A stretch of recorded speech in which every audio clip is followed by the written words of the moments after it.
There's a lot of challenge right now, and there's a lot of going for it, pushing harder. I think about all of the complexity that's in the world and how leaders are navigating that and how that's driving even more polarities. This idea of polarities.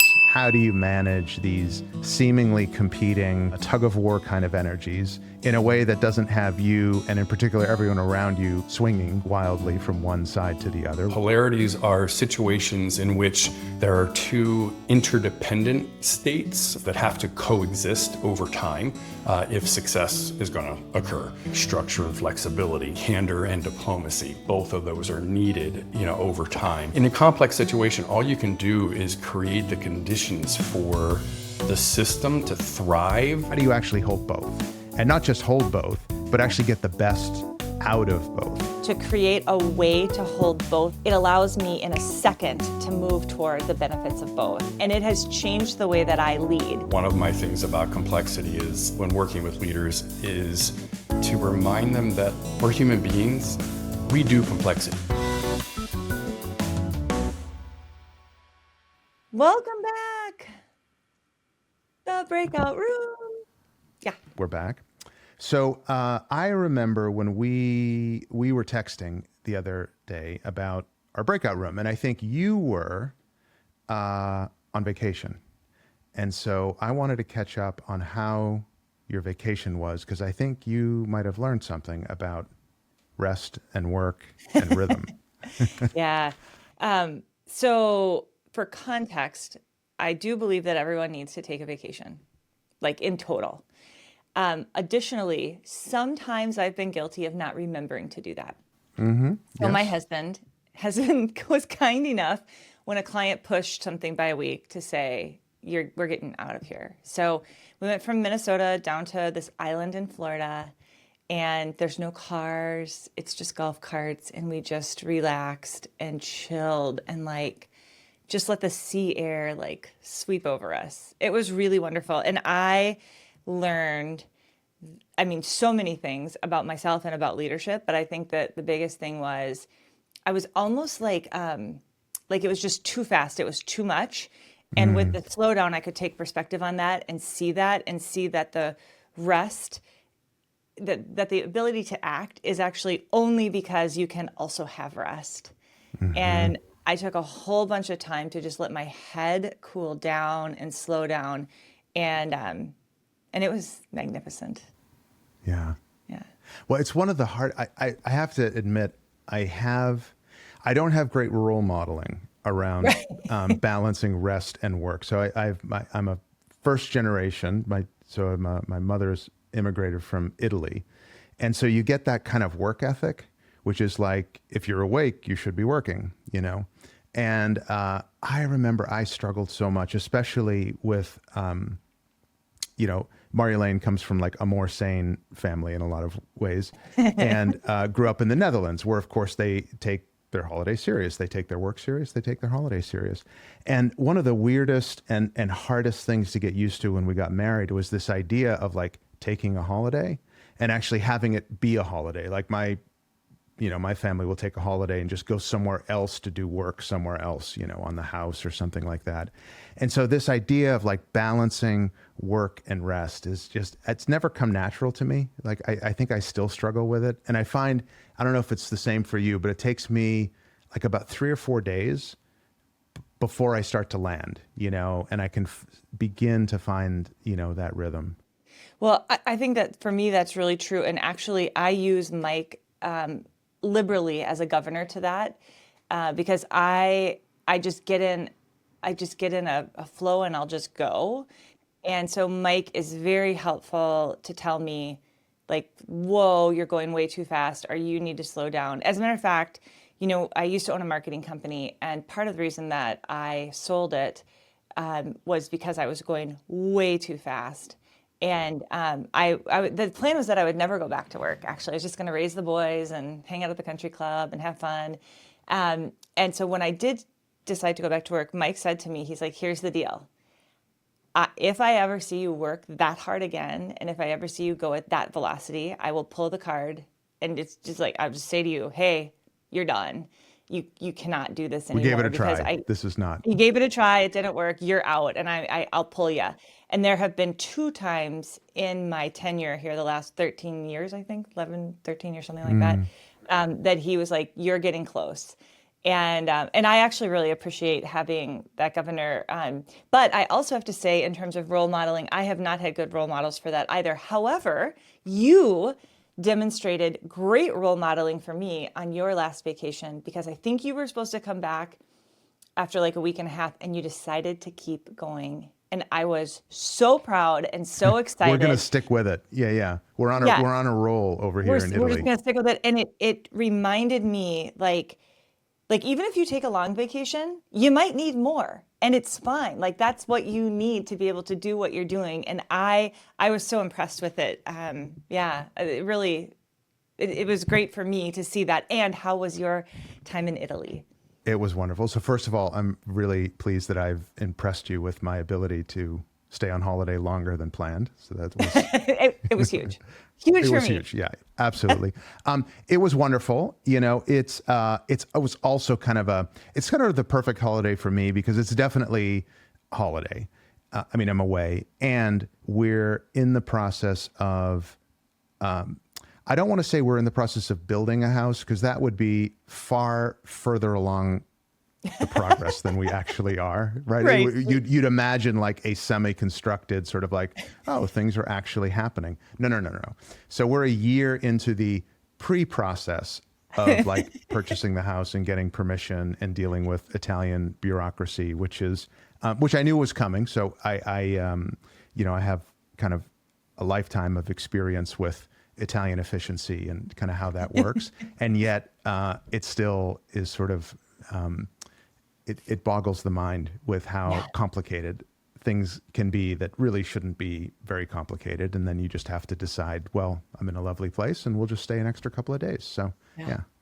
Well, it was quite an inspiration to me. And even after I had come back from vacation and I was like full in on everything, I was like, I actually there was a couple of days that I just needed to take a day. And I was like, well, Paul did that. I can do that for real. I like that for real happened for me. So thank you. And thank you to the Italian Building Association that made that possible. That extended our appointment by a week. Yeah. Well, one of the things that we're talking about already, and we're going to talk about a little, and we have a special guest, a very special guest. Like, who will be coming into the breakout room. Big. Yeah, big. The reveal comes soon, although his name is probably in the title of this video or podcast. So less of a reveal and less more of a reveal, but we'll pretend. But anyway, one of the things that I think we've both learned a lot from this person around is this idea of polarities, and sort of how do you manage these seemingly competing tug of war kind of energies in a way that doesn't have you, and in particular everyone around you, go crazy, with you sort of swinging wildly from one side to the other, which anyone who's known me for any period of time knows I'm very prone to. And luckily, this has given me sort of a way to think about how do you actually hold both? And not just hold both, but actually get the best out of both, which I think for me was really the part that was very new and was kind of an unlock, which was actually there's benefits on both sides of this pole, especially the one maybe in particular that you've spent an awful lot of time making wrong or not wanting to be, right? And so what would you like to say about our guest and what you've experienced? God. The way that they've taken what is a seemingly complex subject and turned it into something that is so useful and digestible that I could literally use with any client at any moment. They are likely wrestling with some polarity or a preference for that, or they might be, one of the things he talks about is when you have a preference for a pole, that you start to other people who have a preference for the other pole. Mm-hmm. Like just that notion and just that frame could be useful for any leader I'm working with. But the power, I think, the power of this notion of taking the benefits of both and making a transformational third way is extraordinary. And it has changed the way that I lead. So for me, Paul, you know me well enough to know one of the things in my leadership role, less in my practitioner side of my life, but in my leadership role, task and relationship, I tend to defer to task. I prefer task. I move on task, sometimes to the detriment of relationship. And so to create a way to hold both of those and a name for it and those things, it allows me in a second to move toward the benefits of both. And so for me, the fact that he has come up with it and can hold it so lightly and playfully, which we've talked about a lot, right? You know, part of what our goal is with this podcast is how do you take some really complex, serious subjects and hold them lightly so you can actually work with them and not feel bound to them. And I think that he does that extraordinarily well. I got to know Brian, and I think you did too, through the delivery of a client program. And got to learn from him and sort of how he works the room, but also just kind of the design mind that's there. And then the facilitation chops in terms of being able to take it serious and hold it light. You know, the kind of magnitude of the moment and sort of the lightness of just being human and trying to navigate, you know, any sort of tension. And so one of the things that I've appreciated about him most is just he is an absolute blast to facilitate with. And if we ever had a breakout room, he's definitely on the very, very short list of gotta be in the breakout room. Gotta be in the breakout room. I think should we bring him in? We should bring him in, because when we started talking about the podcast, he was like, oh my gosh, we have to get Brian Emerson. Come on in, Brian Emerson, to the breakout room. Thanks. It's great to be here. So Brian, where are we finding you? By the backdrop, I'm guessing near the sea. I think there you were. I told a little story of my own like house building adventure. I think you had one as well. Oh yeah, building a house. Yes. So I'm in a house in Delaware on the east coast of the U.S. And it's a house that my partner Chris and I built with my sister and brother-in-law. And we started thinking and planning this in 1997. Would you consider yourself kind of a builder of sorts? Yes. I think that one of my talents that I've more and more been able to step into is that I have a skill at creating space.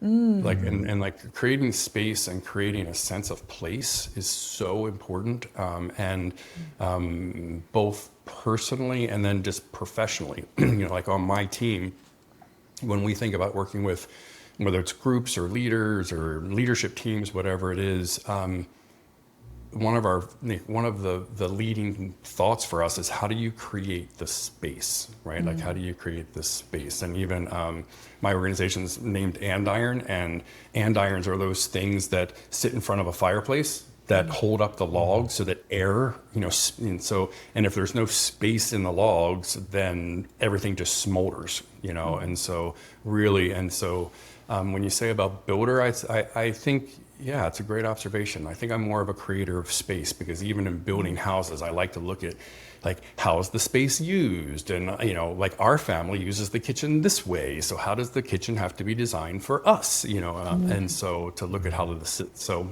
yeah, that's a great observation. We had talked a little bit before about polarities. And my experience with polarities was that prior to getting to know you and getting to know your work and learning a lot more about it, it tended to be a term that got thrown around a lot. It was sort of like paradox, polarities, tensions.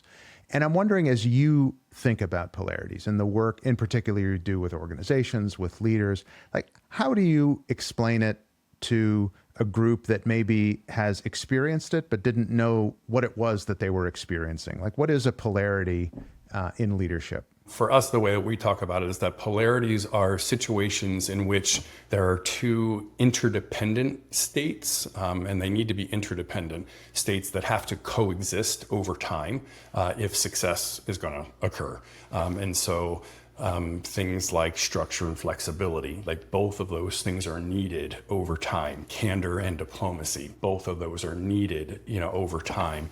And so the interdependence, though, is really important, because if they're not interdependent, then it's not a polarity. As I hear you talk, I think about all of the complexity that's in the world and how things are seeking to coexist right now and how leaders are navigating that. And I've heard you speak a couple of times about the level of complexity that's happening for leaders and how that's driving even more polarities. And I'd love to just get a couple sentences from you on that piece. Polarities are a way to really help with complexity. And so, first of all, I think, Betsy, you and I had a conversation around, I think complexity, I'm not minimizing it, but one of my things about complexity is when working with leaders is to remind them that, like, we're human beings, we do complexity. Like, that's what we do. And so when people, I think that there can be almost a paralyzing conversation that can happen inside of organizations right now. It's like, the world's so complex, what do we do? And it's like, that's what humans do. I mean, have you ever tried to grow your own food, right? Or to survive, throughout history, like we have navigated complexity. And so, just when you say that's one of the things for me is always around, like, let's not paralyze ourselves with that. And it is important because the world is uber complex. So both of those things are true. And polarities can help with that, because when I think about complexity and dealing with complexity, in a complex situation, all you can do is create the conditions for the system to thrive and to be able to thrive in complexity. And I think that one of the ways to do that is by navigating some of the key polarities that are really important for that to happen. So, for example, no matter what you call it, whether it's direct and empower or participative decisions and directive decisions, but inside of a complex system, we can't lean into direction and control and top down, right? We need the system, right, to be out doing what it needs to do, which involves a lot more of the empowerment and the participative. And but what happens is during complexity is when people get tense, they want to pull that control back, and they forget to navigate that polarity. And so I think polarities can help us, create the conditions, and there are other ones, obviously.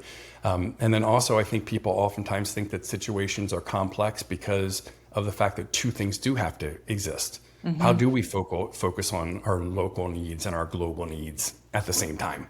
And that seems complex, and that seems, and so I think that polarities also helps in that realm as well. So for sure. I was working with a leader yesterday, actually, and the frame I'm holding with him right now is he's a CEO, how does he move from hero to host? Like, from the guy that knows everything about this company that he built from just nothing to about $8 billion right now. How do you move from hero to host? And then as a host, what is the way in which you hold that? And he got into, and he is a really fun guy to coach. We get a lot of kind of quick back and forths, but he got into the significant complexity that they're operating in. And I used your notion about growing your food. And I was like, it's what you are in is super complex. And we as humans are built for complexity. I just want to, like, if I told you that starting today, you had to grow your own food, like no more grocery store, no more ordering, no more DoorDash. Do you know that like many, many, many humans over time have done this, and you'd figure it out too. But can you imagine the complexity of trying to figure that out? And he started laughing, and I loved it because it kind of broke this paralyzing frame he was in the moment, which is, I've moved to this servant to the system. I don't know what I'm supposed to do. This is so big. It's so complex. I can't move. And then just that reminder of like, well, if you had to grow your own food tomorrow, it would be very complex and you could figure it out, made him laugh and take a different frame and perspective on it. And so I was very appreciative to you for that learning with him, because he got it. And then we moved to the place of what are the conditions I need to create to allow this to happen. So I feel like there's a couple of really useful kind of practitioner tools in just the setup of going to the place of what polarity might you be managing inside of that. One that we've talked about, Brian, before, and we even did like a short session for a client around it, is this polarity between challenge and support.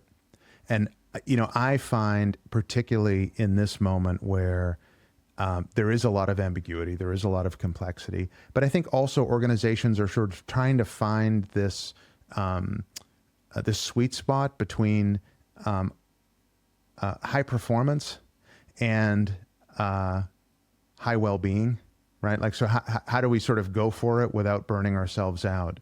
And this challenge support, and I'll often talk to leaders about it. I think it really applies in our space as well as coaches, right? And I think as coaches, we're sort of trained in this kind of provoking transformation and at the same time holding the container where it can happen. And so there's lots of ways that we approach that, but I think great coaches, we sort of find a way to marry the two. The thing that was an unlock for me in our conversation was that support wasn't about making it safe to fail. It was about confidence. And it was about sort of breathing confidence into the system and making it safe to ask for help. And I thought that was a really interesting counterpart to, because I think there's a lot of challenge right now, and there's a lot of going for it and pushing harder. I think that sort of the world around us kind of necessitates a lot of it. What I don't see is leaders thinking about, how do I build an environment where it's safe to learn, it's safe to ask for help, and you can be vulnerable enough to say that you don't know. Because in a sense, if you're going to challenge, you're by definition asking people to do things they haven't yet done. And as soon as that appetite for learning or growth or that sort of permission to ask for help starts to fade, I think that's when systems start to collapse on themselves. And I'm wondering if you can just say a little bit about that challenge support, because I cannot tell you how many, I mean, it's sort of one of those, once you discover this beautiful hammer, you just start seeing nails everywhere. So there's maybe a little bit of that, but I swear in half the conversations I have, I'm like, I've got something to teach you. A very smart guy named Brian taught me about challenge and support. So I'd love to hear you say a little bit about that. Yeah. Yeah, challenge and support, it's such an important one. And I love, the way that you, Paul, when you start to talk about what do we mean by support, right? And what does support really mean? What does support look like? I think one of the this is a little bit of a tangent, but when we work with leaders, we so often in so many cultures we're taught to live by the golden rule, right? Which is do unto others as they, have them do unto you. So we support people the way we think support looks for us. And that's just not the case, right? It's more about, people talk about the platinum rule, which is do unto others as they would have you do unto them, right? And so, what does support look like to them? Because there are some people, on my team, support looks like, sitting down and asking them questions and making sure that they understand the steps. Other people, it's just more of a jump in and pat them on the back, right? And so it's, or it's about removing roadblocks. And so I think when we talk challenge and support, and that's what's important, tying it back to polarities, is how do we define the poles is really important, right? Because language is so limiting, right? And so but the challenge support one is one that I think there are a couple of different ways that individuals, systems, teams deal with polarities. And one is they do a little bit of one, then they do a little bit of the other, and then they do a little bit of one and a little bit of the other. And in the challenge support realm, that can be a little dangerous because as an employee, I don't know what I'm going to get when, right? Like which leader's showing up today, the bad witch or the good witch, like and so, and which is why we focus so much on what Wendy Smith and Marianne Lewis would call the dynamic equilibrium, but we call it the third way, which is how do you really blend and get the best of both. And I think that's what's important for challenges support, is like, because then people can trust it and jump into it a little bit more. So Brian, if you're working with a leader and you think that there's a polarity at play, so either in a coaching conversation or maybe you're working with them in the context of as a team coach, and you don't necessarily have the time or the training to do a full kind of polarity navigator or do some of the more formal diagnostics that I know that you all have created. Like, what are some of the entry points that you found have been helpful when you work with leaders, just to get them to think about this both and dynamic, and finding the opportunity to kind of reclaim or bring in maybe some aspect of that polarity that at some point in time they sort of abandoned or decided didn't have a place in their leadership. A lot about of what Betsy and I talk about in a previous episode, we talked to Steve Athey about narrative, and sort of story, and how we can tell a really sophisticated, beautiful story about our own leadership that often excludes something. Every story is at some level redacted, right? We can't include everything. But how do you sort of open that door a bit with a leader to get them to start thinking about where polarities might be at play and how they might address that? For me, one of the ways is so often in talking to leaders or teams, you hear them talking about a problem. So I'll call it an issue, because I think there's a big difference between a problem and a polarity. But so they're talking about something to them that feels like a problem, where they want to shift something from to, like, we need to stop doing this and start doing that. And when I get the sense that those are connected to a polarity, and if I don't have the time, Paul, back to your question, I will oftentimes ask them, in that from to, how can they do something without losing, right? Because at this point, I sort of know the from is the overuse, they've leaned too far into a pole. And so there's probably something that's a benefit, of that pole that they don't want to lose, because they'll swing the pendulum. Because all of us and everyone listening to this podcast, I'm sure, has the experience of organizations or people swinging the pendulum, from one side to the other, and teeing that up as more of a problem statement for them, and so if I'm working with a leader and they're trying to get better at helping their team get better at, let's say, giving feedback, right? They need to hold people more accountable. And so, I'll hear them, talking and struggling about that. And I may ask them, great, so how do we do that without losing the connection that you have to people? Mm-hmm. Right? Because otherwise they're just going to swing the pendulum, right? And they're probably not holding people accountable because they're focused too much on people, and leadership circle they're too relationship focused, right? And so, helping them really, it's not about swinging the pendulum, because that pendulum swing, tying it back to your conversation with Steve, is anti to who they are. It's anti to the story, right? It's not part of my, they're not going to do it anyway. Right. They're not going to, they just won't do it. I've worked with enough leaders and teams to know you're not going to make that change, right? And so, but if we can tee it up in terms of how do you hold people more accountable without losing the connection, all of a sudden it begins to unlock things for them, and they begin to think, and they're less resistant to even trying it. One thing I like about what you said, Brian, it's it gets them out of the polarity tennis match, right? Mm-hmm. Task, relationship, which one am I in? Yeah. And it gives them a way to move forward. And I think that a key element of that is learning the difference between the word versus and the word and. There's something very special in that symbolism to me. And I'd love to hear just a little bit of your thoughts around the evolution for leaders going from versus, like a tennis match, to this and, which is more grounded. Oh, well, we're trained in versus, right? We're trained. Society, teaches us, structure versus flexibility. It's big picture versus the details. It's, it's employee focus versus organization. And so, and that versus it just shows how insidious, this is, because our whole lives we're taught either or, but then we're put into these situations, complex situations, that require us to hold a both and mindset, right? And a both and lens, not to we still need the either or, super important. And helping people even in that sense, is really indicative of how hard it is. Because I can work with leaders in teams for, a little while, and they're still saying verses, but when they can begin to change their language, even as they're talking to their teams, we're striving for, right? What we need to do here is pay attention to the short term and the long term.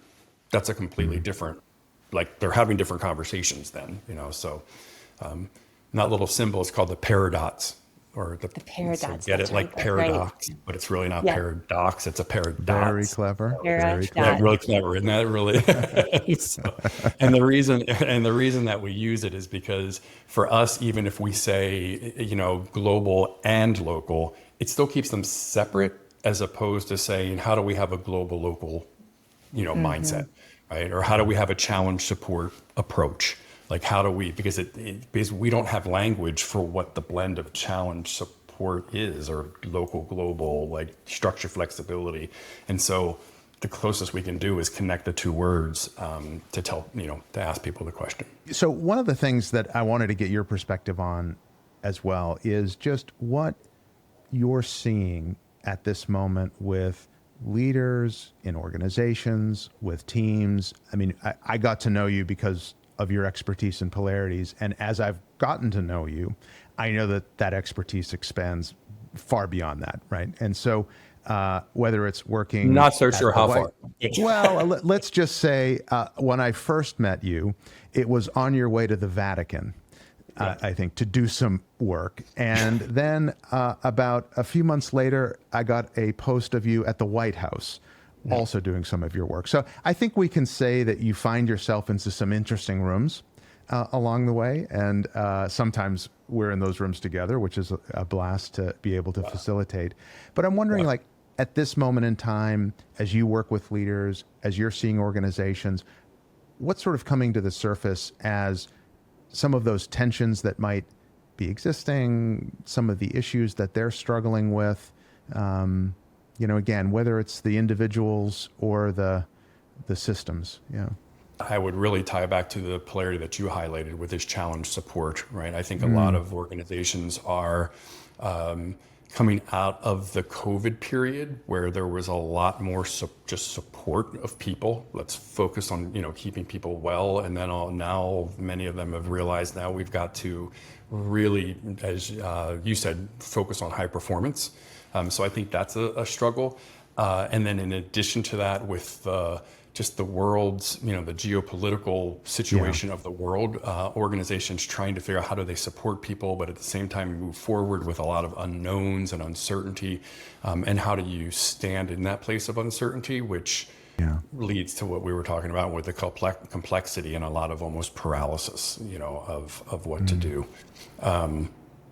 So those are, and then I think something else that has my attention that I don't bring up in clients very often, but from a polarity perspective, is when we think about the whole idea of, and I don't mean male, female, I mean masculine energy, feminine energy, right? Or yin energy and yang energy, or so just the ways in which the world, and I'm speaking mostly of the Western world, right now has over focused on masculine energy for the past centuries, and we are beginning to get the overuses of that inside of our organizations, inside of our societies.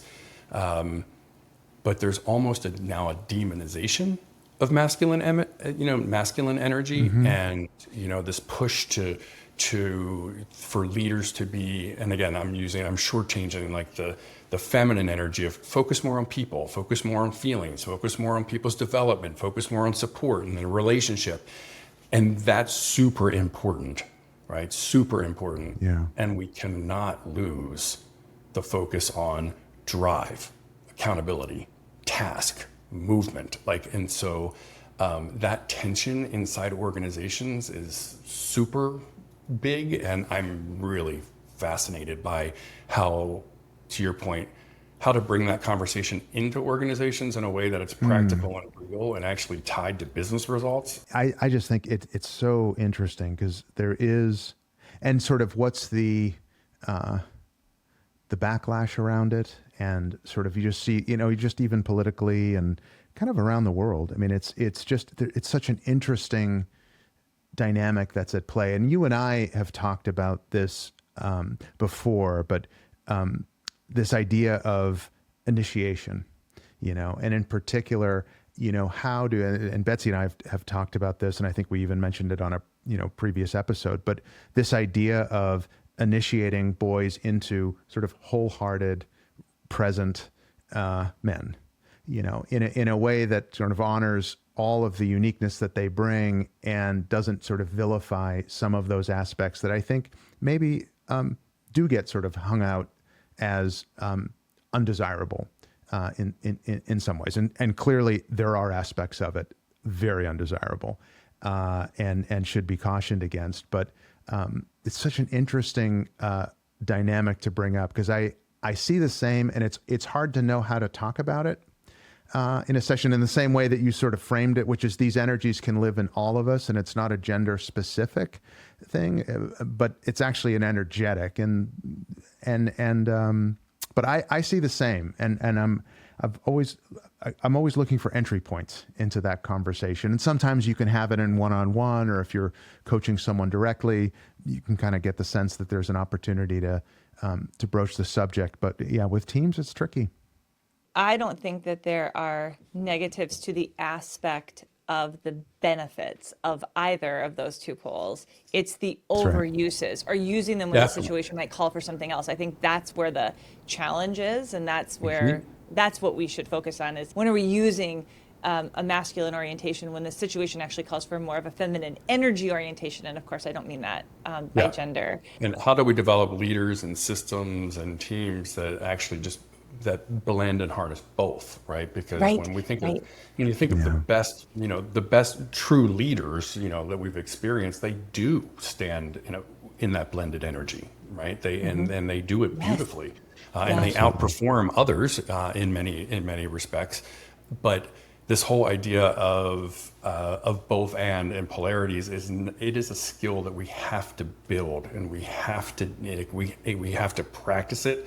It is a capability. We talk about it as a both and capability, because it's not as, one of my watch outs that I always look for is it's so easy for organizations and leaders and teams to say, oh, I get it. It's a polarity. You need both. Okay, great. Let's go. Right. And then they start this, oh, it's a polarity. Oh, that's a polarity. But they don't do anything about it, right? Because it's the capability of using the lens that is so hard. So yeah, Betsy, to your point, like it's about getting those benefits and then creating people who really can blend them. But it's harder than it sounds. Well, and then it's also active management. One of the things that I've noticed in the polarity conversations they're having is, even if you're doing it really well, you are actively managing it all the time. And there are other ones that you don't manage, like, mine might be task and relationship, and Paul's like, oh, actually, I don't struggle with that one. I don't have to manage that one. But I will probably work for a very long time to think of Thailand, my transformational third way, to do task and relationship at once when I deploy into leadership. And that's just kind of the way that is. But Brian, one of the things I find is that when I look at that list of like organizational or leadership polarities, that there's often polarity stacking. So it's like, just when you think you've got it balanced between task and relationship, you realize that autonomy and direction is flat over that one. And I was hoping you could just speak for a few minutes on polarity stacking. Well, it's pretty much just what you said, which is great. You did a great job at it, which is when we have preferences for a pole of a polarity, and then that preference, drives certain behaviors. But then if we have a preference for a pole of a different polarity, those two things can interact, right? And so if exactly what you said. So it's and that's where it gets tricky, because if someone has a preference, I'm trying to think of a really good example of like assuredness, right? Like showing up so that, I'm strong and I've got the answers.